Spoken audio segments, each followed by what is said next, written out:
The subway is a mental institution. It is. I mean, it takes people places, but that is its secondary purpose. It is. I was on the subway one day, and this lady just walked on the subway. She started singing, "All I want for Christmas is a fish sandwich. All I want for Christmas is a fish sandwich.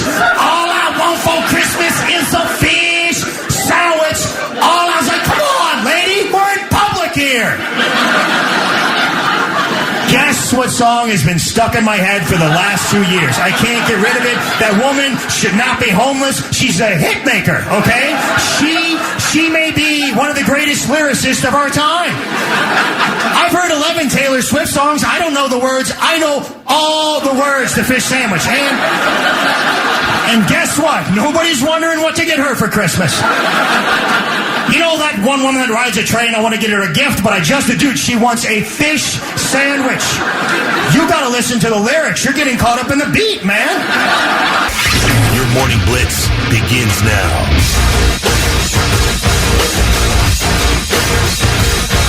Oh, good morning. 6:07. She just wanted a fish sandwich. Oh, man. now it's stuck in my brain. Thanks. Although it does sound like a really good Christmas gift. A fish sandwich. Comedian Greg Warren. He's been in here several times, played the funny bone several times. Oh, yeah. He's the guy whose dad was the wrestling coach. Yeah. I like that guy. Yeah, he's a big wrestler. Yeah. Yeah, he's a funny dude, man. I love you. You're stuck in the beat. That was the best.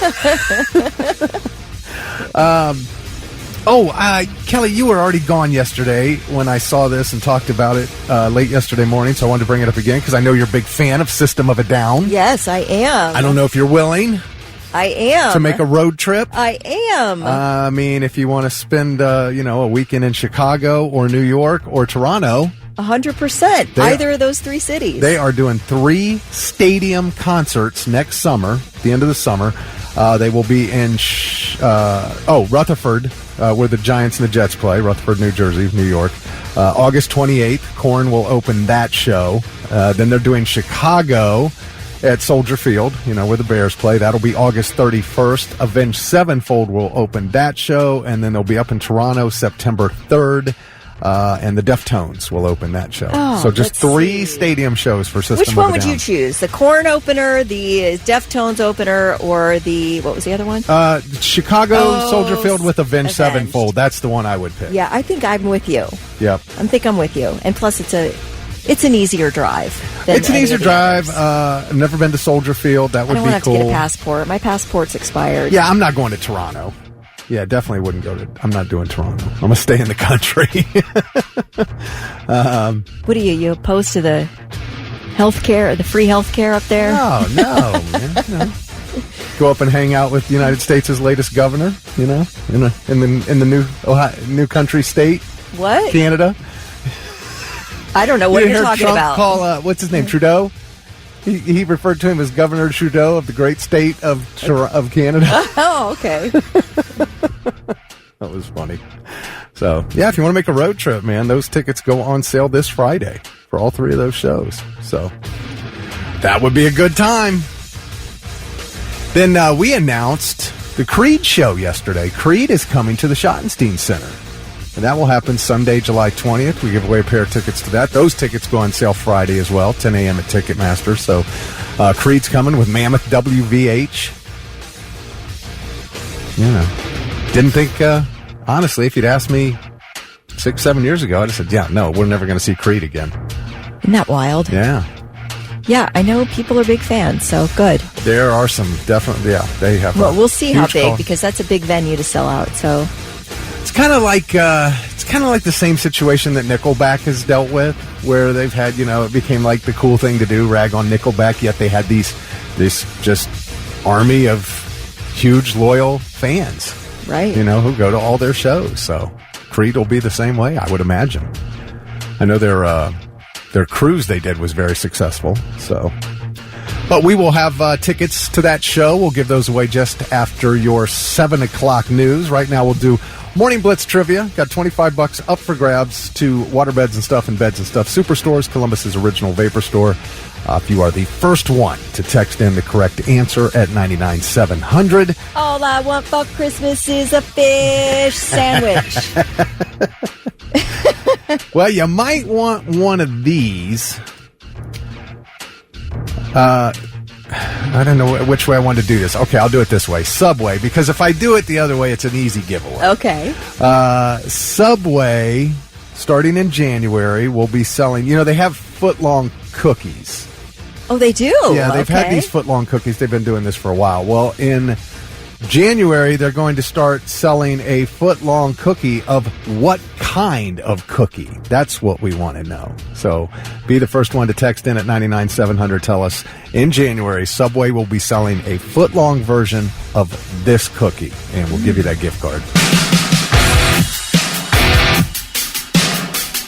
White Zombie on the Morning Blitz, 6:24 on the nose. Kelly Quinn and Thick Rick. We were talking about this System of a Down summer tour. I say tour, it's 3 shows, New York, Chicago, and Toronto. Kelly and I both agreed we would pick the Chicago show. 100%. Yep. Popcorn Pam already making those plans for Chicago. Danielle said Chicago for sure. Saw Metallica at Soldier Field a few months ago, and it's awesome.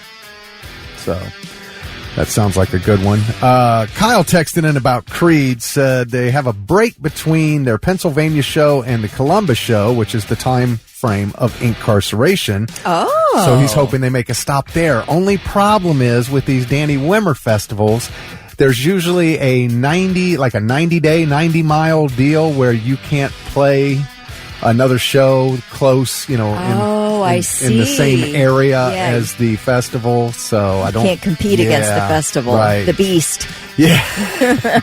So that makes sense, though. I hate to disappoint Kyle. I just didn't want him to get his hopes up because I don't think that can happen. Yes. I guess July 20th. That's really close to ink. So. But, again, we will have tickets to that Creed show at The Shot coming up just after 7 o'clock. Our Morning Blitz trivia question, Subway in January will start selling a footlong cookie of what cookie? Well, of course, it's an Oreo, a foot-long Oreo cookie. Now, Kelly, they have this thing. It kind of looks like a sub. Yes. Yeah, I'm looking at their seasonal cookie right now. Yeah. And it looks like kind of a flat log of a cookie. Right. And so they all that cream, that Oreo cream gets, so they have these tubs. Like if I'm working at Subway around tubs of Oreo cream, I'm in trouble. Oh, they're making them in-house? I believe so. That's what I was reading. What? So I'm thinking, this would be the death of me. Yeah, you'd really be eating into the profits. Oh my gosh. And somebody told us, and maybe somebody else can, verify this, that Costco sells little tubs of the Oreo cream. Okay. And I'm like, well, I'm never going to Costco because that would be the death of me. Yeah, okay. I would just sit and eat Oreo cream forever. I mean, what is in that, though? It's got to be, crazy. If there were quadruple stuffed Oreos, I'd buy them tomorrow. What are we making the Oreo cream out of? I think it's Oreo cream. I don't know, isn't it? I mean, do they? Because if you can buy... That doesn't grow naturally. I'm asking how you make the cream. I don't know. I'm in my mind, I'm thinking, Subway making the cream? What is it? What? No, I don't know. But it's heavenly, whatever it's made out of. And I'm sure it's really not healthy. But I will have I'm looking one. for Costco selling the buckets of cream. Yeah. I can't find maybe it yet. Maybe they don't anymore. I don't know. This was a few years ago. Yeah, no, I feel like maybe that would have been a pretty big seller. Because, they sell the Charms from Lucky Charms. They sell bags of those. Oh, really? Yeah. Like the marshmallows? Yeah. No kidding. No kidding. And they just want which us I fat. love. They want us fat. I just pour the milk over the Charms. Yeah. I don't need the other part. Ew. Who's eating that? As soon as the Charms are gone, that thing's going down the sink, down the disposal. Oh, my gosh. That's hilarious. So, but yeah, I will definitely be hitting them up for that footlong Oreo. It's crazy. Okay, the cream in Oreos is made of sugar, oils, and soy lecithin. It does not contain any dairy. So we're looking at sugar, soybean and or canola oil, soy lecithin, which is an emulsifier that replaces the proteins from milk and eggs. Oh, great. So it does sound like just a tub of sugar. Yeah. Yeah. I don't know. There's got to be something in there that creates that flavor. I don't know what it is. Sugar. No, but there's soybean I don't know what and or canola oil and an emulsifier. And that all mixes together to give us the delicious Oreo cream. It is just unbelievable. All right. Well, got to say congrats to Sean O'Keefe from Grove City. He was the first one to text in Oreo, and he's got $25 to go spend at Waterbeds and stuff. It's the Morning Blitz. And now it's time for I've Got Something. Let's see if these dummies have anything worthwhile for us. Oh, I'm sure we do. What you got over there, Kelly? All right. Well, we know that a McDonald's employee in Altoona, Pennsylvania called 911 to report that he or she believed that the killer of the United Healthcare CEO was sitting in the McDonald's restaurant. And that is how we know that Luigi Mangione was arrested. Mm-hmm. All right. So, reward money. What happens now with that reward money? We know the NYPD initially offered $10,000 and the FBI followed that up with a $50,000 reward.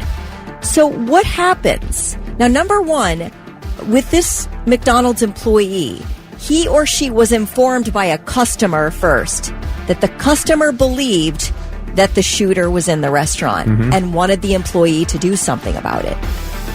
Minimum wage employee. Yeah. Do you not have a cell phone, man?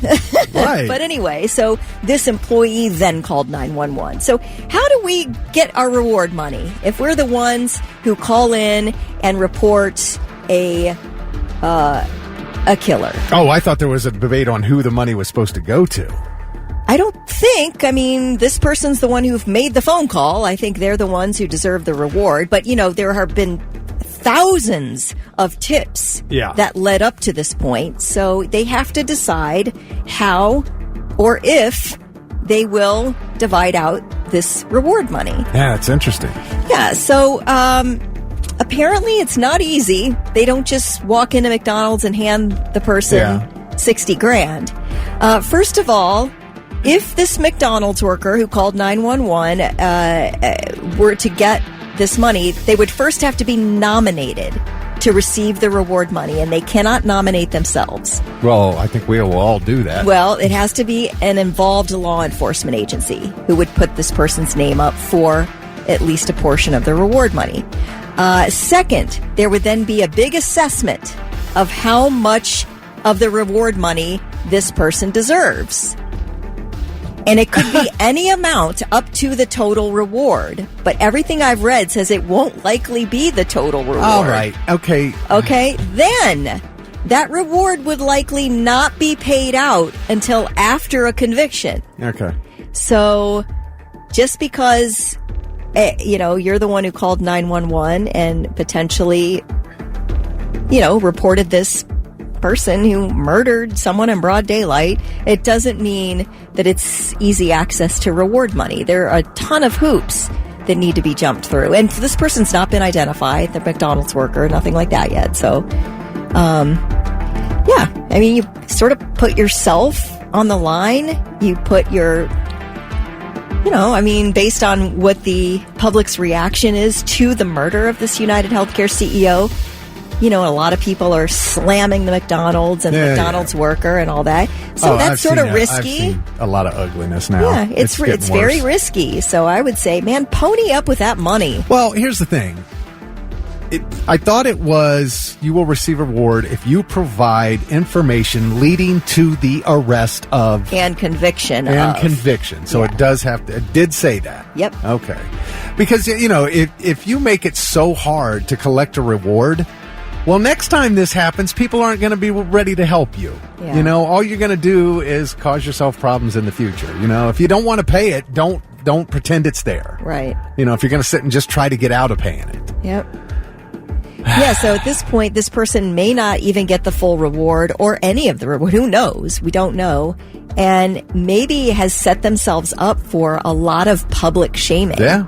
So it's all in all a bad situation to have called 911 in this instance. Here is a witness from that McDonald's from that day. It started out almost a little bit like a joke that we thought, or my one friend thought he looked like the shooter. He probably heard us. That surprised me. He stayed there as long as he did. From what I was told, the worker that took his order, she said his eyes and his eyebrows, she just thought it was him. It's unbelievable. I still can't hardly believe it's for real, you know. Yeah. So it was a she. We know that. Well, you don't know who called 911. Oh, I thought that's who it She said that she thought, was this the guy? We don't know that she was the one who dialed 911. Well, whoever actually took the initiative to make the phone call deserves the reward. I don't think there's any question about that. You know, if you thought it was him, you didn't call, then that doesn't mean you told somebody, hey, it looks like him. Well, then you should have called. But yeah, they should get the reward, if we get a conviction, I guess. So, yeah, because if they end up letting the guy go and he's not guilty, then yeah, you shouldn't get the reward. Yeah. But I mean, have you ever found a wallet or somebody's dog or something and claimed any reward money off it? I'm trying to think. I did find a wallet once, and and I was younger, and somebody offered me a reward, and I think my parents said no. My parents like, no, you're not taking a reward for turning someone's wallet in. That's not the way this works. But I was like, man, could have really used that for some candy. They could have offered you a reward. They did. Oh. But my you weren't parents allowed to were take like, the no, offer? No, yeah. Oh, my God. They were trying to teach me that sometimes you do the right thing just because it's the right thing to do. Sure, and sometimes when you do the right thing, you get rewarded for it. Yeah, well, I mean, that's why you do the right thing. Take it up with my parents. You don't have to expect it, but you can accept oh, my gosh. I'm so mad at your parents right now. Who cares? And we saved that person some money. Yeah. Yeah. They lost their wallet. They're already in deep distress. Why am I going to take an extra $20 from them in their moment of because they were that anxiety. Thankful. You relieved their anxiety. If I offered a reward for you giving me my dog back and you said, no, I'm absolutely not taking it, I would be thankful that you didn't take me up on a reward. I don't have that kind of money, but I'd feel like I need to offer it. I understand that. Yeah, I get it. And it's a nice thing for you just to do the right thing without expectation of money. Yeah, I get it. All right. Sorry. Do you have something? Oh, I do. And I don't know what to do about some of the teachers out there because they make the good teachers look bad. It's just like everything else. We have great police officers all over this country, but there's a few that make them all look bad. Man, so this is in Texas, and it's at a middle school. And the two people in every school I've ever been to, at every level, I always got along with all my teachers, the faculty, everybody, except for assistant principals or vice principal. Okay. And then the school police officer in high school. That guy was always out to get everybody. He wanted to get you doing something wrong, even when you weren't. He did not like breakdancing. I can tell you that right now. Probably not. Well, a school police officer and the assistant principal of a Texas middle school have both been arrested after planting a vape pen containing weed on multiple students last year, putting these, framing them, Kelly. Now, some kids had vape pens in the school because they would find them, behind a file cabinet or whatever. So they would do these backpack searches. And when they did it in this one classroom, this teacher was fed up with finding these vape pens after they were used and tossed to, wherever. So they were like, we have to bust somebody. So they planted vape pens in these kids' backpacks. Oh. Unbelievable. You can somebody got audio of them talking about it. Saying, just plant it, put it in that one's bag, put it in that one's bag. This school police officer and the assistant principal. But in their defense, they know who the kids are who are causing all the trouble. Okay. And they're like, listen, we didn't get you for that, but I'm going to get you for this. Okay, well, this one kid's mom was irate, man. And she's like, she can't trust the school anymore. That shouldn't have even been a thought. So now when something happens, I'm not so quick to believe them. I'm like, well, do you have proof? Well, where's the camera? Well, show me proof because I don't believe you. And I hate that. I hate that I have to be like that now. Yeah, you can't trust them. Yeah, that's wild. That's hard, man. Your kid's going to this place every day, and you depend on these people, and now you can't. They're framing kids. Listen, though, I'm not really defending them, But in a way, I understand a mindset where you are dealing, and I bet police officers have the same thing, where they are wasting their time all the time on the same people. The same people are getting arrested. The same people are causing trouble. And if you could think, man, I really wish they'd do something that would get them out of my freaking hair for a minute. And then I can see a temptation cropping up. I'm not saying a police officer would do that. I'm not. Or any other school official. I'm just saying I understand the thought, I really wish they'd get busted for something worse and then be taken away from my line of sight for just a second so I can breathe. Well, okay, so the first student they planted it on, and then they disciplined that student. They took the same pen and put it in another student's backpack, busted him, took it out of his, and put it in the same vape pen. So they used the same pen to bust 3 kids. What's happening to them? Like, what happened as a result of them getting busted? Did they get kicked out of school? What was the punishment? It just said they faced punishment. It didn't say exactly what. I'm assuming there was suspension or expulsion. And their reason for doing this was what? Have they answered for themselves? Oh, well, they've both been fired. I mean, the assistant principal was placed on paid leave during the investigation, and then when they figured out what happened and they got the audio and everything, they both got fired. But what was in the audio? Why were they doing it? What, because they just hated these kids? They were sick of them? They were tired of finding these vape pens, and they wanted somebody to get... probably, because if they got busted during the search... then the other kids see it. Maybe they think that'll deter anybody else from doing it. As my guess. I gotcha. My guess. They're mad about vaping. They will. Yeah, but it's weed vape in middle school. So we'll wait till after they'll have their day in court. That was stupid. It really was stupid. But I also have a little bit of sympathy for them. Either on the Morning Blitz, 6:53, Kelly Quinn, Thick Rick, and Kelly. Cardi B wants you to know she's not broke. Oh, thank goodness. Yeah. She didn't spend all her money on Ozempic? No. Oh, wait, no, she's not an Ozempic person. I'm thinking of Lizzo. Never mind. Oh, Lizzo, yeah. Man, Lizzo's so skinny. Oh, did she lose a bunch of weight? I haven't seen her. Yes. Anyway, go ahead. Cardi B. Cardi B says she's not broke. Well, yeah, because people have been saying that she's surviving off of Shein deals and brand deals. What does she make, like 2 cents per sale? Shein is like rock bottom Chinese wares. Is this like a Temu? Yes, exactly. It's the original Temu. Oh, really? Shein, yeah. All right. Well, it's clothing. Shein, I think. I am not a fan of Cardi B's music, but I might be a fan of Cardi B. Her personality. She has no filter. She will say anything, and she always, says it in a funny way. But so here she is talking about how she's not broke. I don't want to take tour deals until I announce my album, because when I announce my album, I know they're gonna up it. You gotta move smart like you can't act like you hungry, especially when you're not. What it says right there, you don't have to do this. No, I have to do this. I have to do this. Cause who gotta survive of what? I'm not surviving, baby. I'm spend like about $3 million in a month. Spend about 3 M's in a month. So she's answering. I don't even want to take.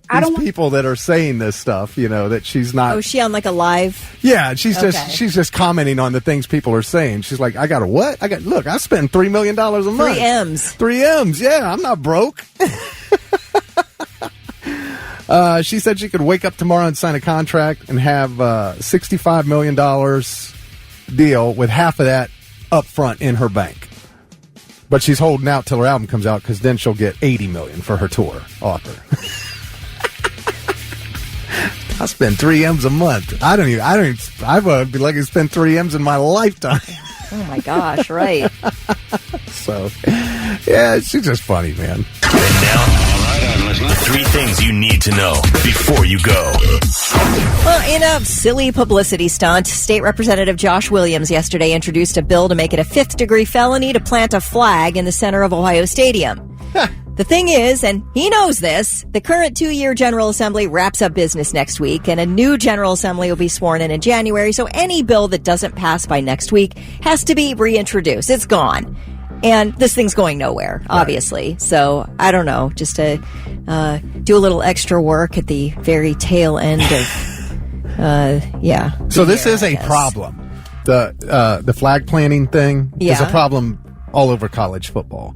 Ohio State and Michigan wasn't the only brawl that day. Oh, there was one in North Carolina okay, State game. See that one. The Florida State Florida game because of flag planting by the winning team on the road. NC State and UNC. Yeah, I said that one. Oh, Arizona State and Arizona started, but they got it under control before it got too bad. All right, so why do we need to legislate this as being illegal? Why don't the coaches just take care of their teams and say, listen, if you do this if you win this game and try to plant your flag in the middle of their field, you are suspended. No ifs, ands, or buts. If we have to forfeit the game next week, then so be it. Yeah. I am willing to do that. That should be handled within the team. Well, college football as a whole exactly. Yeah, and Kirk Herbstreit went on a big rant about it and said, if something needs done, this stuff has to stop. It's just we don't need crazy. A law. We don't need to make it a 6-degree felony. But you're right. That's he's just I don't know, whatever you want to call it. He's just trying to he's trying to get a little news coverage, which I'm giving him right now. Yes. Well done, Josh Williams. Well done. You can go back to Sylvania or wherever you're from and be proud of yourself today. The suspect in the killing of United Healthcare's CEO shouted and struggled with Pennsylvania officers as he arrived in court yesterday afternoon. 26-year-old Luigi Mangione shouted something to the slew of reporters with cameras awaiting his arrival at the courthouse. It was partly unintelligible, but he was heard saying, quote, "That's an insult to the intelligence of the American people and their lived experience." Multiple officers then moved him quickly through the doorway and into the building for arraignment. The hearing was brief. His lawyer, Thomas Dickey, told the court that Mangione will be fighting extradition to New York. So he has 14 days to challenge detention. I guess in all, it may take another month to get him back to New York, but he does not have any type of bond allowance or anything like that. So he will be behind bars until he's transferred. Remember the Wisconsin man who went out in his kayak this past summer, faked his own drowning, left his wife and 3 kids to head to Eastern Europe to meet up with his honey. Police in the area spent untold amount of hours searching for this guy, dragging the lake, etc., and so forth. And now he's apparently back in Wisconsin in police custody. That's according to some records. Ryan Borgward was booked into jail yesterday afternoon. No charges listed. I'm sure they'll go after him for the amount of time and resources they spent looking for him. But the county sheriff says he is going to hold a press conference this morning. So we'll find out a little more about what's going on there. Those are your 3 things. Asking Alexandria on the Morning Blitz, 7:09. Kelly Quinn and Thick Rick. Kelly was just talking about the flag planting at the Buckeye game and how it's an issue. And we had, what was his name? Josh Williams. From the House of Representatives. Yeah, we had a state. Let me just read it. Sorry. You really sprung that on me. I already trashed that one. All right, let's see. It's fine. State Representative Josh Williams yesterday introduced a bill to make it a 5th-degree felony to plant a flag in the center of Ohio Stadium. This is never going to see the light of day. They are adjourning next week, and we're going to have a brand new General Assembly next month. So listen, it's just a publicity stunt. Yeah, but because he knows how to get Buckeye fans riled up. Yeah. And so Michael Arace, I said that right? Michael Arace, yes, we found out, from the Columbus Dispatch, wrote this op-ed yesterday titled, "Ohio State football fans demand nothing but perfection, and that is profoundly sad." And he talks about fans requiring from their Buckeyes a spotless record, which means a victory over Michigan, Big Ten championship, and national championship every year. Anything less, they are angry every year. Now, understand, I was born and raised here. I am a diehard Buckeye fan, and I hate Michigan. Well, after that game against Michigan, the Monday after the game, Kelly, we asked people, what would you rather have? You can only pick one. Would you rather beat Michigan, or would you rather win a national championship? And I would say about 80% of the people said they'd rather beat Michigan.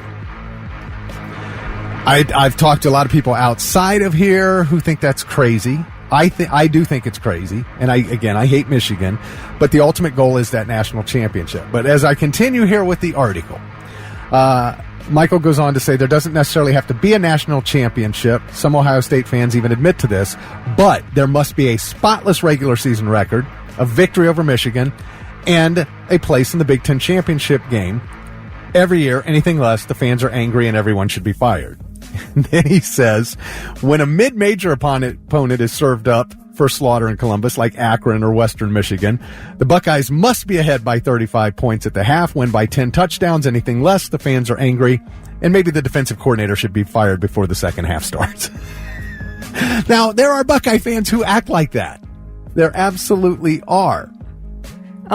He said in the article, welcome to Columbus, where babies are swaddled in Buckeye blankets the day they're born. They're introduced to social media rage chambers before they reach kindergarten.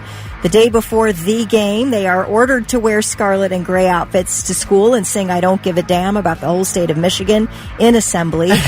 They are taught to hate Michigan because their lives lose worth if their team does not beat Michigan. And they are taught this by their parents and teachers. He says this is not life, it is a cult.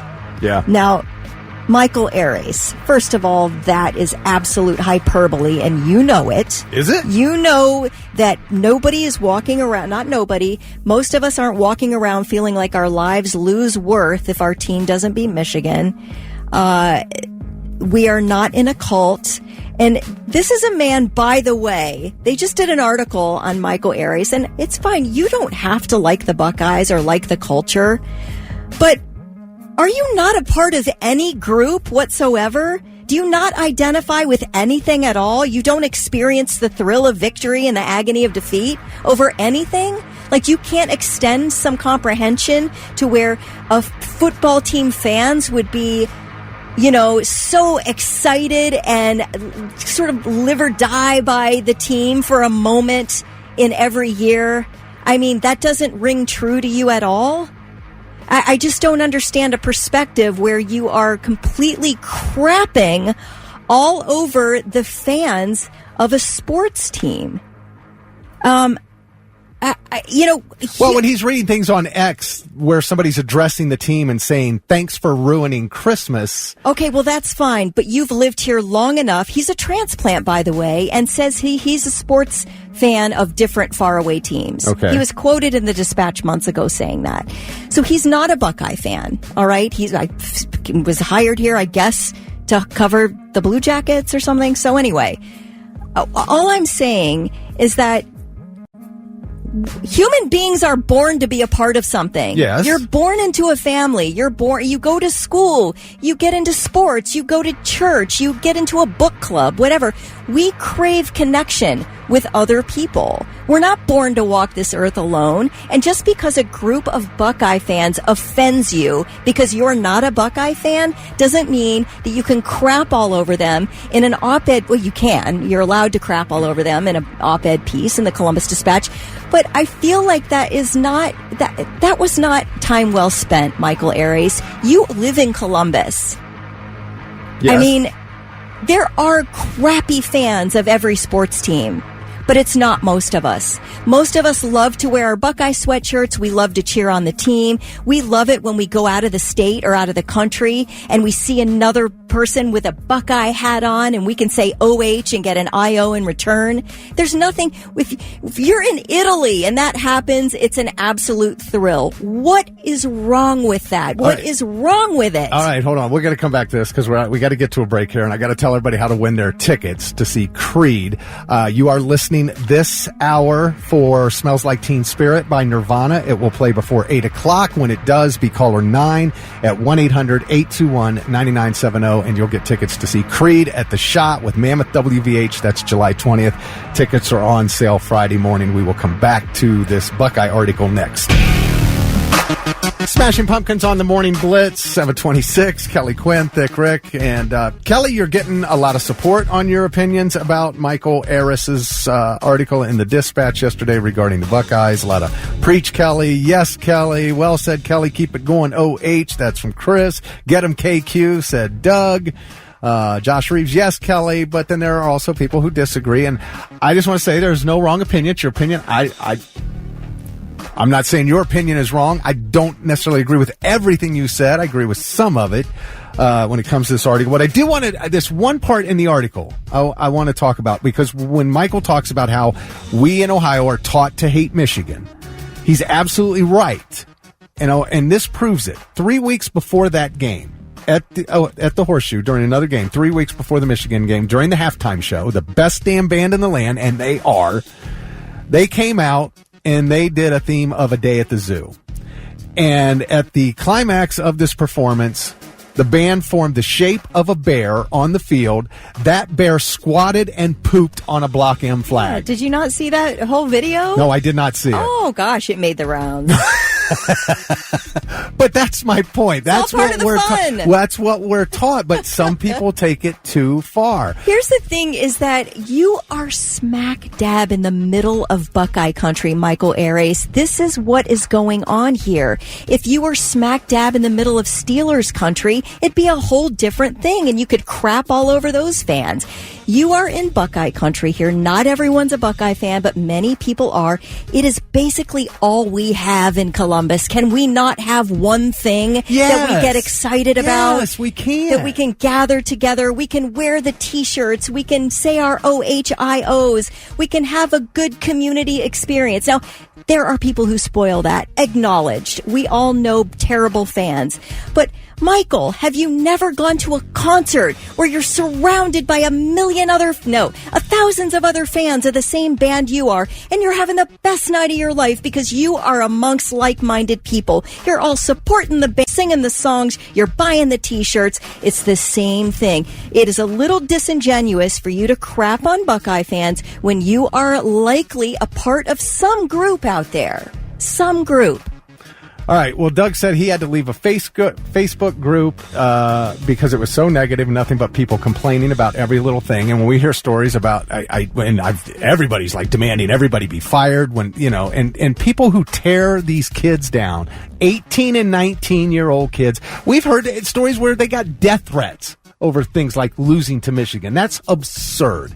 You're threatening the life of a 19-year-old because they lost an effing game. Okay, but that's you are nuts. Focusing on the minority of the minority? fans. I believe so. I've been a fan for my entire life. I am one of the people that out of the womb was basically taught to hate Michigan. Right. I mean, that happened to me out of the womb. That was the point of the article. So what I'm saying is I have never wished death upon a player. Okay. I've never wished anything like that. I'm a normal person, and so are most Buckeye fans. Are they? Now, we love to focus on the negative. We love to focus on the online warriors who like to get out there and mouth off. But I even said last week when I was really upset about the Michigan loss, and I think I wasn't alone, really upset about it and thought, is it time to think about replacing Ryan Day? But I also followed that up with, this guy's a human being. He's got a family. He's got feelings. He feels worse about this loss than any of us do. Sure he does. So to me, I don't dehumanize anyone. I don't dehumanize the players.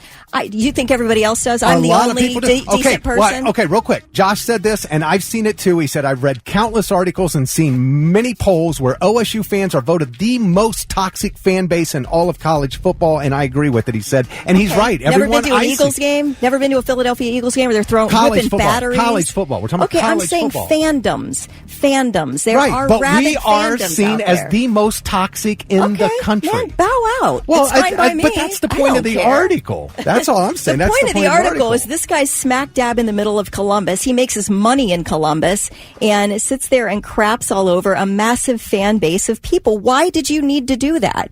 I don't understand the point of the article. Now, you can say I'm in the cult and I'm a Buckeye fan. I graduated from Ohio State University and I love it. I love the atmosphere. I love the camaraderie. Yes, absolutely. And I'm not one out there and you're not either. And I don't know anybody who's out there mouthing off. Okay, like this, after the game, you said, well, I don't care about the playoffs. I won't watch the playoffs. Yeah. You were so angry about that. I was upset. But these kids are still, these 18 and 19-year-olds and this staff and this team and this band and all the fans, we're still going to these playoffs and we're still trying to win the ultimate goal of the season. Yeah, you're right. Know? You're right. And you're right, but I'm just saying it's like, we're rooting so hard for something, and there has to be room for emotional disappointment. You have to give room to that. If your favorite lead singer of your favorite band leaves, you're not allowed to mouth off about that? No, but if the favorite band you go see has a bad night, do you want them fired? Are you never going to go see them? No, but I'm allowed to say, you guys sucked. Am I not allowed to have an opinion? Yes, we sucked against Michigan. There's no doubt. Right. I'm allowed to have an opinion about that. It doesn't make me, like the worst piece of humanity. No, it because doesn't. I'm upset about it. No, it doesn't. It makes me part of a group of people that are all rooting for the same thing. I just don't understand the hate toward being involved in a fandom. I don't know. I didn't get the hate from the article. You didn't? I just heard what he was saying, that we're just way over the top on it. Maybe I felt called out or something. I don't know, but I didn't like the article. I thought it was a really weird move for someone who has lived in Columbus for 25 years. Somebody texted in and said, Kelly just proved that you are exactly Michael's intended audience. It could be. Anyway. Yeah, I was. Out of the womb, taught to hate Michigan. I've been a Buckeye fan. I went to Ohio State. I mean, that was just going to be my life. Right. From birth. I get it. Nirvana on the Morning Blitz at 7:43. That's the song you were listening for. And congrats went out to Brian Jones from Zanesville. He was caller number 9 and scored a pair of tickets to see Creed. That show July 20th at the Schottenstein Center. Tickets on sale Friday, 10 a.m. at Ticketmaster.com. We'll have another pair to give away tomorrow. All right, Kelly, I know we've kind of talked a little bit about this topic in some way, and we've even asked people about, when they're home for the holidays at their family's house with their significant other, are they doing the deed in their family's home while they're there? Well, now we're just talking about single people, and over half of single people. I don't know if I haven't seen this on TikTok, so I don't know if you have, if this is some sort of TikTok challenge, but all of a sudden this year, over half of people who are single, who are going home this month, to their parents' house, are making it a goal to hook up with somebody in their childhood bed. Okay. All right. 52% say they are trying to do this. And I'm thinking about that old twin-size bed. Nobody wants to get in that thing. They said they would likely do it with someone they know, not someone they meet while they're home. Like they'll go home and it's like see an old boyfriend or something, whatever. That's what all family wants, for you to bring home some boozy person and go get busy in your childhood bedroom. Gross. Keep it in your pants, man. You can't go like a few days without getting busy in your childhood bed. This is Meet the Parents. Ew. Keep it in your pants for 72 hours, Greg. Exactly, Greg. Come on, fucker. 30% expect to see or hear from an ex while home for the holidays. Another 30% said they've hooked up with someone during the holidays and regretted it. So I'm going to guess that there will be some regrets, when people come back. But, it's one of those deals. Is your poster of Johnny Bench still up? Is he going to be looking over you while you do the deed in your twin bed? Or Farrah Fawcett. Fawcett, yeah. Oh, my gosh. Well, I mean, you're going home for the holidays, so it's one of those deals where you're going to get to go back where you live now, and whoever it is, you won't have to see them again. I guess, but now you're always going to have that memory when you go back home. If it doesn't work out, then that's what you want for your every trip back home. Reminds you of that weird experience you had. Oh, hard pass on that. Doug said, make sure to use the decorative towels to clean up. That's right. Yeah, get rid of those damn decorative towels. Yeah, we got our Christmas decorative towels up in the bathroom, and I was in there, and I'm like, what do I use? I can't use these, So, like, geez. Stupid decorative towels. Yeah, that's a good idea, Doug. Okay, Carrie. Carrie said even worse is gratifying yourself in your old bedroom. All right, you guys are twisted. Hey, I'm going to challenge you to go 72 hours without. Is that possible? Oh, I do it every week. Yeah. I mean, that's what I mean. It's like everybody acts like you're going to freaking die if you... Well, I think it's... that's why I said I wonder if there's some TikTok challenge going on. Gosh. gosh. Or people just think, I'm home for the holidays. I got 2 weeks to party and have a good time, so I'm going to do this, and then I get to go back home, and I don't have to worry about it. It still happened. George says, whoever it is better not try to play with my Legos. This person texted in and wants to know why your parents still have your childhood room assembled. Oh, their parents just can't let go. Yeah. They'll leave your room exactly the way it is. And let me just say this, and I get that. My parents sold my childhood home like right after I moved out, so I didn't have the opportunity to go back and revisit my childhood bedroom, but I will say that they maybe keep it for you to come home, right? Yeah, that's what I mean. Spend weekends or holidays or whatever. Yeah. Why not? Yeah. I think it's sort of sweet. Mom, I don't sleep with SpongeBob anymore. Hey, listen, I had a Farrah Fawcett poster. I know. And so she definitely would have been looking down upon me in my adult years. And she would have been saying, you know what, Kelly? Well done. Well done. I always hope that for you. I'm Farrah Fawcett, and I approve this message. I never saw you getting busy on this bed. Never. Didn't happen. Kyle said it's the thrill of it all. Okay. Is it thrilling to do it when your parents are in the next room? That seems like a weird kink to me. Yeah, like a real bizarre type sitch. Well, some people have bizarre fetishes. Your parents are here. Robert said there's an SNL Christmas skit on doing the deed in your childhood bed. It's hilarious. So, are you guys doing this? Are you trying to accomplish this challenge? Of course, I mean, you may not, I don't know if you're from here, maybe you're not here yet. I don't know, maybe this is a better question to ask during the holiday, but I was just curious, or maybe, have you done it in the past? Was this a goal and you achieved your goal? Gotta have sex in front of the parents. Have to. Yeah, see, I mean, yuck! Like, I could not do that in my wife's parents' home. I couldn't. It's too, how could you even, have the brain capability of focusing enough and not worrying about them walking in the flipping door? Oh, that's not the problem. I don't have, the focus wouldn't be the problem. No? No, it's just, I feel that would Big be really man thick over here. No, I have no problem. No, I would. That's not what stops. What I'm saying is that's not what's stopping me. I feel like it would be very disrespectful to her parents. Yeah, how could you get that out of your brain enough to do it? Oh, that wouldn't be a problem. No problem? No, okay, I just don't. I just feel like I would. I'm talking from lady brain here. I don't know. I have a great, awesome relationship with my in-laws. They're wonderful people, and I wouldn't want to mess that up. Gotcha. And if I thought we were hurt or something, I wouldn't be able to look my mother-in-law in the face ever again. You're married, so it's a whole different right. sitch. Now, if you're not bringing home someone from the bar. If it was single and it was my parents' house, I probably wouldn't have a problem with it. Yeah. Yeah, probably not. What do you guys think?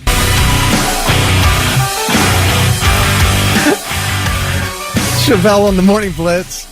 Kelly Quinn and Thick Rick, and we're talking about people trying to hook up in their childhood bed when they go home for the holidays. I mean, I don't know why I even wondered. I could say the answer from Blitz Nation collectively is, so what's the problem? Oh, my gosh. Serena says, my oldest son was conceived in my father-in-law's house. My husband and I weren't married yet. That wasn't the first time either. But it was my husband's childhood bedroom. Yeah, we have a lot of people kept their rooms the same. Jay said he told his kid, it's, when you're gone, it's like I can walk in your room and it's like you're still here because everything's still exactly the same. So, somebody said, yeah, your parents had sex in the other room when you were a kid, so, they're doing it too. Who said that? This is payback. Now, Christian, this is just wrong. He said, my parents decided to get it on with me and my sister in the next bed when we were on vacation. Talk about disturbing. That is crazy, dude. Okay. Am I overreacting, or is that kind of abusive? I mean, that's weird. It is really weird. Dude, have you had to get counseling? That you would never shake that memory ever. Yuck. Oh my gosh. But we got all kind of people going home and having sex in their parents' house. My gosh, Danielle, she said in their swimming pool while she could see her dad inside watching TV, on the hood of mom's car while they were inside the house. With her husband when they were home. She said it's the thrill of not getting caught, but knowing that you could at any moment. All right. And that's the thrill seekers. You know, Mary said every time I go home to visit mom and stepdad, my husband and I have relations in the bed, which is right above their bedroom, but they're in their 80s and 90s, so nothing to worry about because they can't hear. So, jeez. Oh, yeah. Kyle's the one who said, well, your parents were doing it in the next room while you were a kid, so it's return fire. There, return fire. Yeah. Jeez. Justin in Marengo says, you're all getting laid? Right. That's too funny. Matt said, my mom made my old room her new room as soon as I moved out. Somebody texted him, my second child was conceived over Christmas break at my parents' house. So we're getting a lot of conceptions over Christmas break. I get it. We've had two so far. Well, if you're one of the single people going home to hook up, don't conceive. You don't want to do that. That would be a mistake. And now, 3 things you need to know before you go. In the spring, you'll be seeing new rental scooters and bikes in the city. Columbus is ending its contract with Lime, Bird, Spin, and Lyft's Kogo bike share, and instead is partnering with a company called VO Ride, which will take over all of those services. VO Ride says it is also planning to offer a wider variety of bikes and scooters, including, and this is where they got my attention, sit-down scooter options. Aww. I love to sit down. The company will also be sharing a portion of its revenue with the city, which is, I'm sure, what helps them get that contract. All right, a book with the title Delay, Deny, Defend, words similar to those found on shell casings at the scene where the United Healthcare CEO was killed, is now climbing Amazon's bestseller list. This book was written back in 2010. It's 14 years old. It was written by Rutgers Law School professor emeritus Jay Feinman, and it is the title is Delay, Deny, Defend: Why Insurance Companies Don't Pay Claims and What You Can Do About It. It reached number 2 yesterday on Amazon's nonfiction bestseller list. Is right now sitting at number 3, and apparently this guy Jay Feinman, who wrote the book, he started promoting it like after the guy was killed. Oh, really? Yeah, he got on X and started promoting his book. But I don't know. I don't criticize it. Yeah. He wrote about the exact situation that I believe we're looking at here, right? I'm wondering if more people are going to watch The Rainmaker. If you're passionate about this topic and you've never seen that movie, it's from, I want to say 97, was it? Yeah, I'm really hoping that instead, along with doing this stuff, we may be able to rise up in some way, in some legal way, against the ridiculous healthcare system and insurance that we're saddled with here in the United States. So it's a nice thought. It's a nice thought. What do you do? I don't know. That's the thing. I say that, but I don't know what to do. I know. How do I rise up legally? What do you it's like you can't boycott. You can't just going to drop get your fixed insurance if you have a medical problem. Yeah, how do we do it? It's going to take, I guess, something greater than me, but I'm on board if somebody figures out something to do that will make a difference. If you have an idea and we can help, let us know. Yeah. All right, as Joe Burrow was leading the Bengals to victory Monday night in Dallas, authorities say his home in Hamilton County, here in Ohio, was being burglarized. The sheriff's office there says someone broke into the quarterback's residence at about 8 p.m., there is no word on what, if anything, was taken, but the person who called in the burglary, her name's Olivia Ponton. She is an IMG model and influencer. She arrived at the residence, called 911, and in the 911 call, she says, someone broke into my house.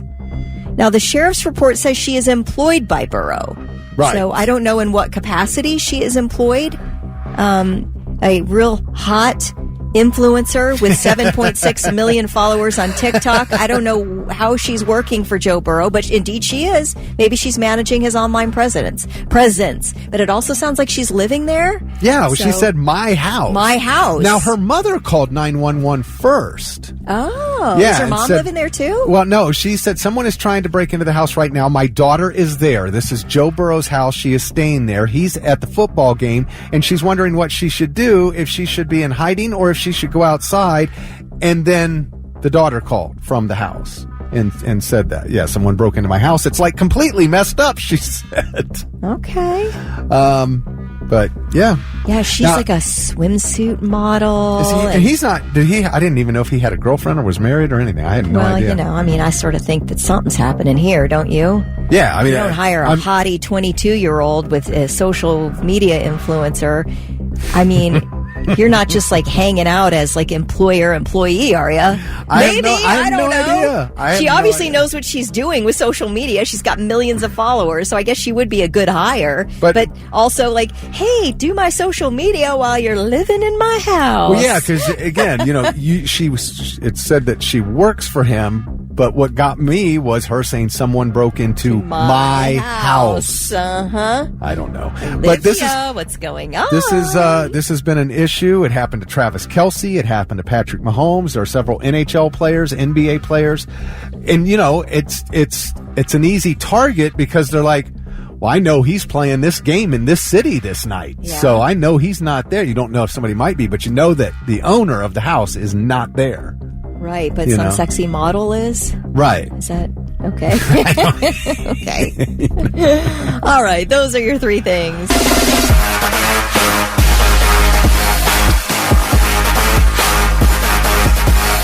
Beastie Boys on the Morning Blitz at 8:11. That's Kelly Quinn. I'm Thick Rick.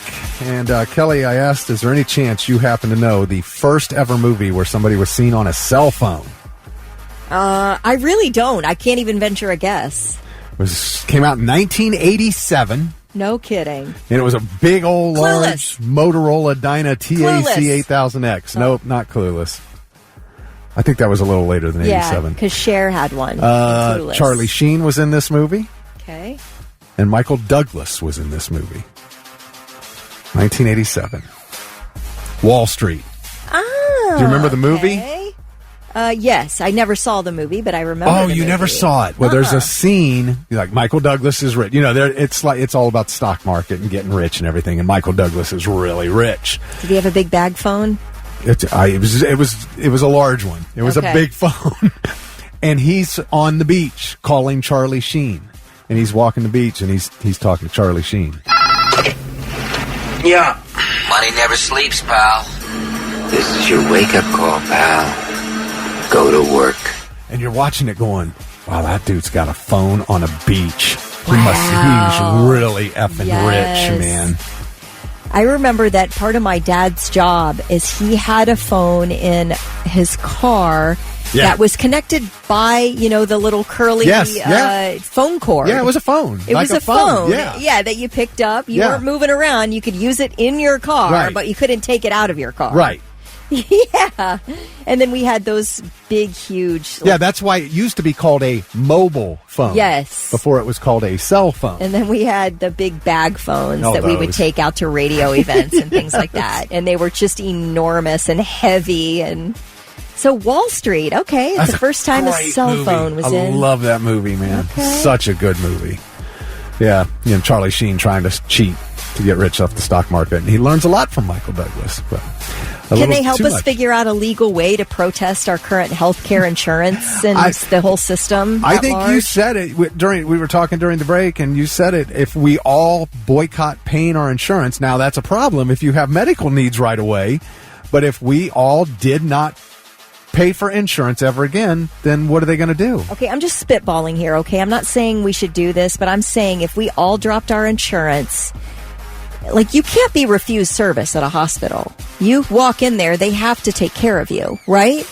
Doctor takes a Hippocratic oath to save your life. Now, we all rack up enormous bills, and none of us pay them because we don't. So what are they going to do?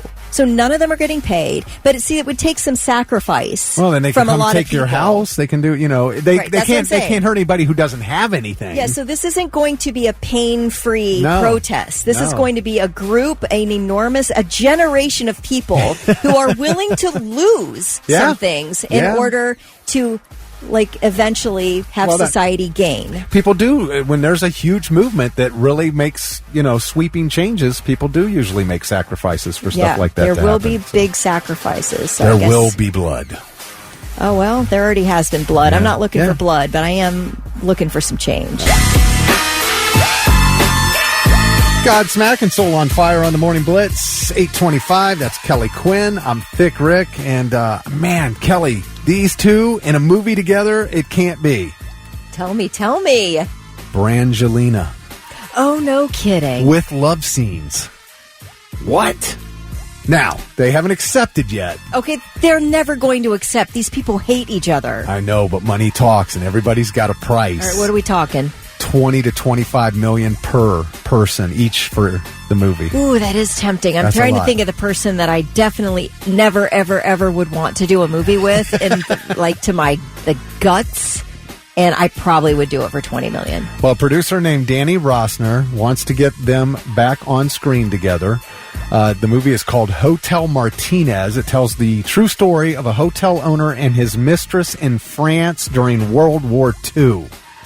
Now, the idea of this movie does not thrill me. I don't know. Maybe it'll be great. It sounds boring, though, off the top, just from that. But yeah, okay, so I'm sorry, it's even more. Brad makes around 20 to 25 million per movie. Angelina's in the 15 to 20 million range, and he said he will pay them that plus 50% more. So we're talking 35 to $40 million each. So now it's even higher. I don't know these people, but I can, with 99% certainty, I can say they will not do that. They don't need the money, neither of them. They are absolutely insanely rich, both of them. Yes. And they hate each other. Right, which could make for a great acting job and an Academy Award, if you can pull that off. It's just that some things aren't worth it. Some things are not worth the money. I don't know. Yeah, I don't know if this would be to them or not. And plus, she's claiming that he was abusive, right, to her children, to at least one of the Maddox, I think, or the oldest there child. There are a lot of claims made. There are claims being made out there, right? Yeah. Now, you're going to go ahead and agree that you are so angry because this person abused your child, but you'll go work with them again for the money. Some things just you have to have, you have to have some morality about, don't you? If you're going to make these claims, you can't then agree to do a movie with the person just for the money. Yeah, and there will be sex scenes. Danny Rossner said it's not salacious, but there are very heavy love scenes in the movie. Not happening. All right. I can tell you on behalf of Angelina Jolie, she and I are not pro doing this movie. Okay. It's not happening. You're definitely as much as... Now listen, get Jennifer Aniston in there. Are you as heavy on this not happening as you were the Zuckerberg-Elon Musk fight? Oh, that's stupid. Yeah, I'm not even going to entertain that. No, but you said there was no way that fight would happen. No way and that you were fight's right. happening. And you were right. And so, I'm sure of this. Okay. I'm going to say that this man should get Jennifer Aniston instead of Angelina Jolie to do a movie with Brad Pitt. Those two now, everybody'd be pulling for that. Would you not see a movie with Jennifer Aniston and Brad Pitt? Hopefully it's better than this idea. I don't like this one. I don't care about the story of a hotel owner and his mistress during World War II in France. Oh, you don't like a historical fiction type sitch. I do. I love that kind of stuff. It sounds so romantic. Oh, wait, his mistress? Yeah, Okay. his mistress. I don't know, man. Throw Jennifer Aniston in there and then we'll talk.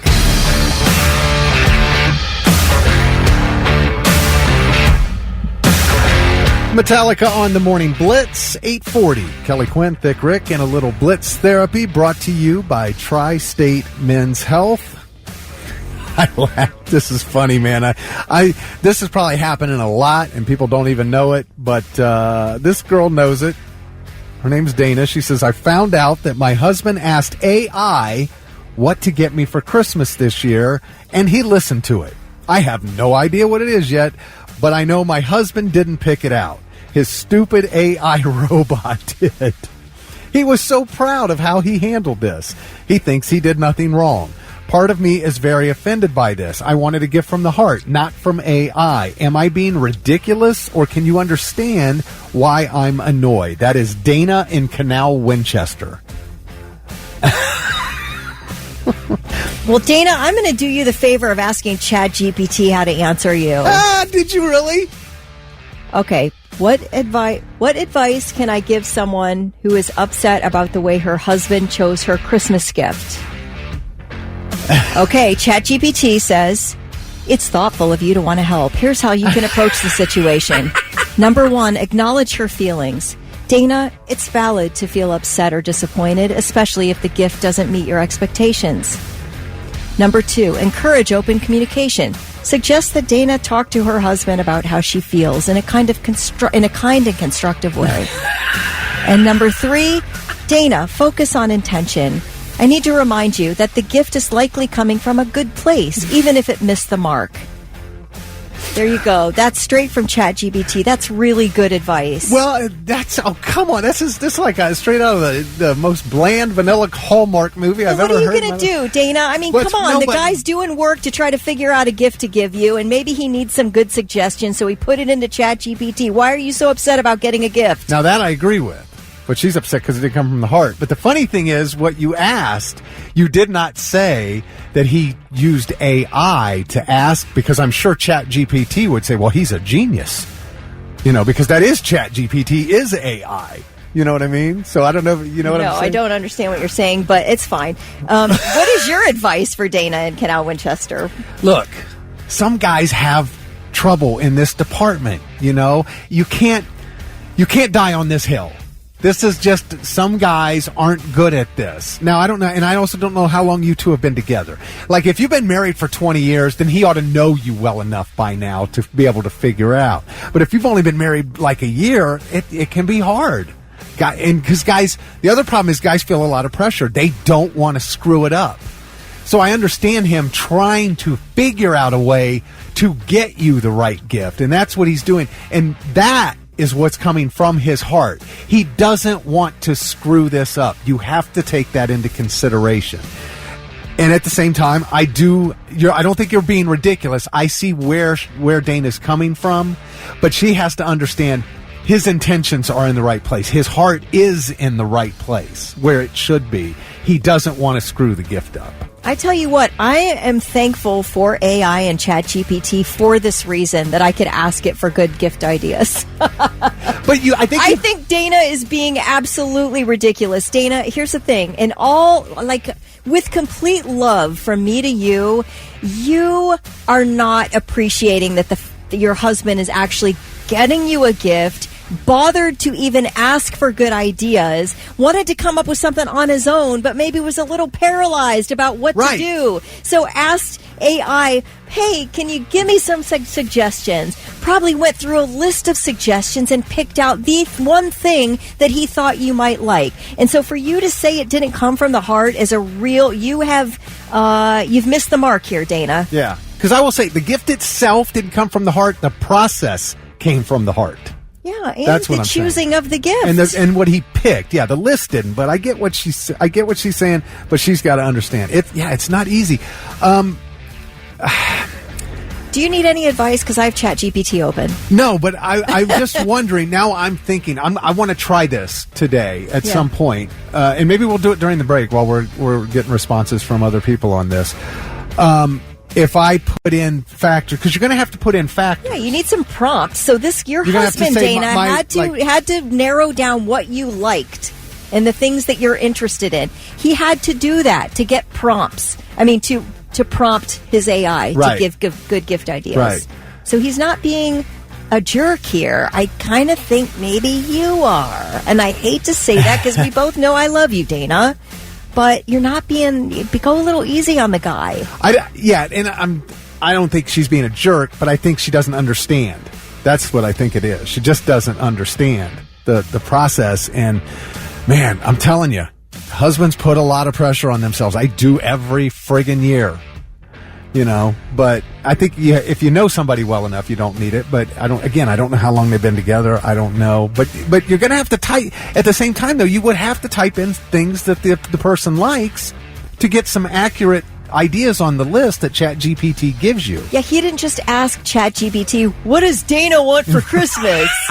He's got to say, hey, she really loves the movies. She loves to go to concerts. She really loves the color yellow. Right. I mean, he's got to know things about you in order to get recommendations. Yeah, and maybe the list came up and he went, oh, that one. Why didn't I think of that? That's perfect. Right. Who knows? So I are on the same page on this thing. That's a shock.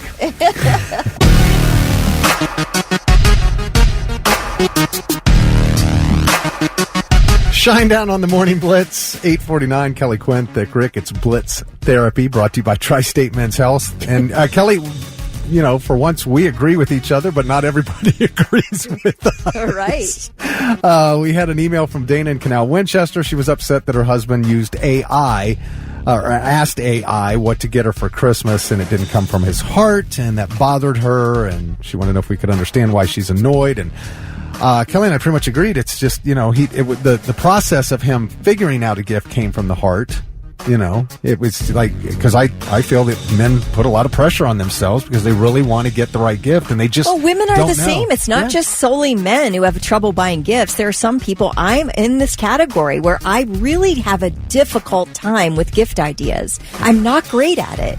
So having something like which I never thought of it before today in this question. So thank you to Dana for giving me the idea to ask ChatGPT for recommendations, because you do have to put in prompts. You have to put in what the person likes, the kind of things they're into. And then ChatGPT spits out ideas for gifts. Keith said she has every right to be upset. It's better to receive a crappy gift that he picked out than to receive a good gift with zero thought. The husband is far across the wrong line. He's just being a lazy POS. You both are way off the mark. Well, I think the thing that's maybe not understood is the fact that you do have to know a person, and you do have to give it a little thought to even use ChatGPT.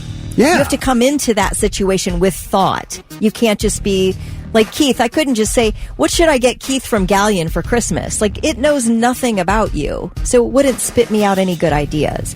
I'd have to say, Keith from Galleon, what can I get Keith from Galleon? He really likes to argue with my correct point of view.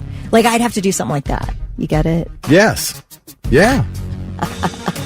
Keith loves to be argumentative. What can I get this guy for Christmas? Well, I asked ChatGPT what to get you. I got several things here, from tickets to see Megadeth on Ohio. What was the prompt? You have to tell me what the prompt was. Oh, what should I get someone for Christmas who is Catholic, loves to read novels? I'm not Catholic. See, you're way off You're already. not? No. What? Where have I been? What are you talking about? My parents ended up taking me to a Baptist church when I was 10 years old. I've been Baptist ever since. My whole life has been a lie. I thought you were Catholic for the last you were going to get me 3 some decades. I don't care. They'll accept a Catholic gift. That's fine. I'm baffled right now. I did go to Catholic high school. That's where you're confused. That's why I thought, she went to DeSales. That's why I thought you were Catholic. Yeah. I guess, so I just assumed, I guess. You know what happens when you assume? I'm just kidding. I do know. I'll take a Catholic gift. I can't go wrong, right? No, I love Jesus. We're all loving Jesus here. Megadeth tickets and a Buckeye shirt. We're good. Wait, what about the Catholic part? Did you get any Catholic suggestions? Yeah, I was about to say a beautiful rosary. Oh, okay. Well, I don't really pray the rosary, but I take a beautiful rosary. All right. See, okay, Dana's right. See, the husband can really screw this up. He doesn't put in the right prompts. She might get something that's really offensive. I said, what should I get someone for Christmas who likes fishing, heavy metal music, and Kesha? Now, Kesha? This says, I'm kidding. I didn't put Kesha in there. This says, how about customized fishing lures? Look for lures designed with heavy metal themes like skulls, dark colors, or edgy designs. How about some fishing apparel? Maybe that merges fishing and heavy metal, like something that says Metalhead Angler or Cast and Destroy. Now that I like. That's a cool idea. Because as far as the lures with the skulls on them, I'm not sure the bass are going to like those. Is there such a thing? No, not that. I mean, if they are, they sit on a shelf somewhere. All they right. don't get you. Yeah, they're not real fishing But I lures. like the shirt ideas. Cast and Destroy. That's awesome. That's a great that's idea. Fantastic. There we go. See, nice, lovely things can come out of that. That is a great shirt. Really love that. Amanda says, pressure, Rick. You bought yourself pants and gloves instead of gifts for others. Well, that wasn't the intention. Doug has got a very great point here, and he says she's complained without even knowing the gift. I know. What if it's like a new car or something? It's so true. And I would like to know, I guess he was proud enough of what came out of that AI search to tell you that he used AI for the search. So you're probably getting something really good, Dana, and you need to write us back and let us know what it is. That's what Virginia said. Dana needs to update us after Christmas and let us know if she liked the gift. Yes, that is a must, Dana. You have to do that. Gotta know what he got her. Man. Now, I don't know. Is he going to change up? What do you mean? Like, will he not do this if she's mad? Is he going to... No, you just have to shut up about it. All right? You can do the same thing again, but don't tell Dana. She's going to crap all over it. Roger said he's known his girl over 30 years, and sometimes he still needs help figuring out what to get her. Listen, I am the worst gift giver, and I know I've told this story before, and it's a short one. My first wedding anniversary with Charlie, we were going to exchange gifts. I was in such a knot over what to get my husband for our first wedding anniversary. I was sweating it. I could not think of a good romantic anniversary gift, something that'd be appropriate for the holiday, right? The occasion. Right. I bought him a pair of corduroys. That is what I got my beloved husband for our first anniversary. And when he opened them, I knew it was such a wrong gift that it didn't hit the mark that I started bawling before he even opened it because I knew it was such a dumb gift. And it was on that day, ladies and gentlemen, that we decided we were not going to exchange anymore. Not because of the gift, but because my loving husband saw what torture it put me through. And do you know what? He wore the crap out of those corduroys. Wow. He loved them. If I opened up a pair of corduroys for my wife on Christmas, I'd go, am I being pranked? Is there a joke here? What's going on? Is this a joke? That's what I would be asking. No. He loved the corduroys, but we can all agree it's not a romantic anniversary gift, right? That's a terrible gift for an anniversary. By the way, Keith texted back in. He says, having a different opinion or outlook isn't argumentative, Kelly. Damn there it, you go LOL. again, Keith. There you go again. Don't come up against me, Keith. I'm just kidding. You're right. You're right. You're allowed to have your own opinion. Oh, my gosh. Mike said, you're getting a gift from someone who loves you. Shut the F up. We didn't say that, Dana. That was Mike. That was Mike from Blitz Nation. But please, Dana, by all means, I don't know if this helped you at all or not, but please let us know what you ended up getting. And Dana, it's all in love. Literally, we get you. You're great. You're fine. Big hugs. You're wrong. We all know that. But yeah, we think you're great. And now, all right, I'm listening. 3 things you need to know before you go. Certain types of cooking oils may be fueling a surge of colon cancers in young Americans. According to a government-funded study, consuming large amounts of seed oils, which include sunflower, canola, corn, and grapeseed oils, has long been linked to inflammation in the body. But now a study analyzing the tumors of more than 80 patients with colon cancer has found that they may also raise the risk of one of the fastest growing forms of this disease. Researchers found patients' tumors had high levels of bioactive lipids, which are microscopic fatty compounds produced when the body breaks down seed oils. Now, these lipids are believed to be dangerous in 2 ways. They promote inflammation, which helps cancers grow, and then they prevent the body from fighting those tumors. The researchers are urging people to switch from seed oils and instead focus on oils with omega-3 fatty acids, such as olive oil and avocado oil. And let me tell you that we switched to, like when I'm doing baking now, brownies, cookies, anything, I have switched to using avocado oil. It is tasteless. It does not change the taste of your baking. Highly recommend not using canola or sunflower or corn oil at all, ever. We try to avoid that because it's really bad for you in terms of inflammation. But this new information about colon cancer and it preventing your body from fighting cancer. Wow.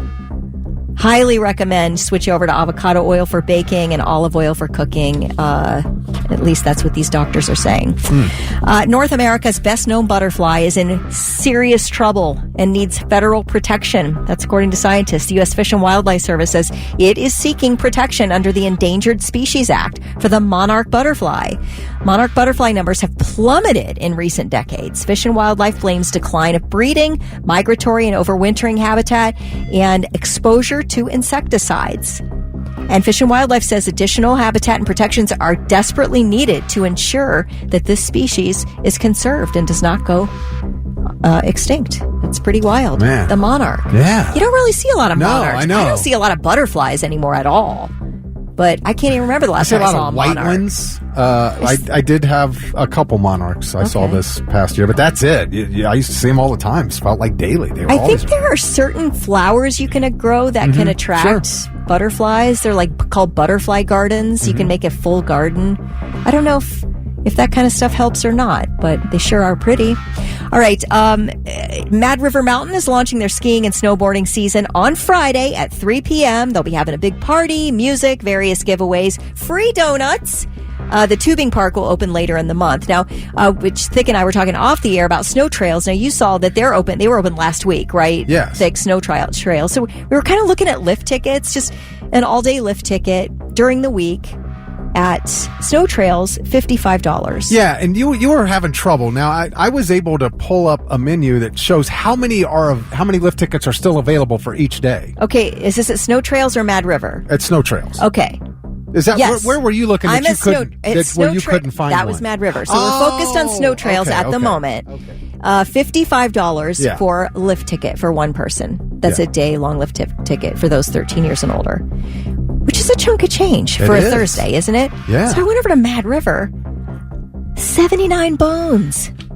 79 bones to get a lift ticket. That's expensive, man. That is. And especially I do on a weekday. I think you need to reserve as well. Definitely for snow trials. You cannot walk up and buy a lift ticket. They don't sell them that way. You have to do it online, reserve online. For Mad River, I do think you can try to walk up, but they sell out pretty quickly each day.